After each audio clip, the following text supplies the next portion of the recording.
Gəlin, gəlin. Siz hamınız şah vələddə namussuz. Yemək mənə deşimə qoymaram. Davay, mən yeyirəm. Bu da şəxsi bufet açmısınız. Cəmaat acdı, siz bu da özünüzə banket verirsiniz. Yeməği bölməyəm, mən bölərəm. Panyat qaz olsun, hə. Gəlin nuş eləyin. Çox sağ ol şah vələt mənim. Çox sağ ol. Sən idi nə demisən o şah vələt yox, uzaq başı şah mələd olar. İndi mələdim mən sana. Sənin ətimi çıxardım. Mən kənarda mühakimə eləyənlərə sözüm yoxdur. Kənarda qalsınlar yetər. Sağ lazım idi qışda marojna. Nağarsan ayqa. Özümə bastıram mən. Lazım deyil belə. Ağlama. Gördün sən də gec olmadan qəbir o qaz həvlə. Köpək olacaqsansa sədaqətli olmağı öyrən, hürmağı deyil. Allah hələ. Oya, nə var sənə? Sən mikrofon uzadan oldu, uşağı niyə incitdin? Səndən sonra danışacağam mən, gözlə.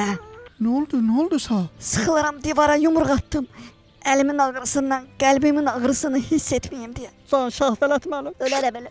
Qadanma gəlsin. 100 yaşa şah vələt mənim. Uy, həran ağrıyır Fazil. Uşaqlar maladoy gəlir, öz bilirsiniz da. Sözün kısa, gücün yok. Bu teritoriyada şansın yok. Sözün kısa, gücün yok. Bu teritoriyada şansın yok. Şah vələt geçti. Şah vələt geçti.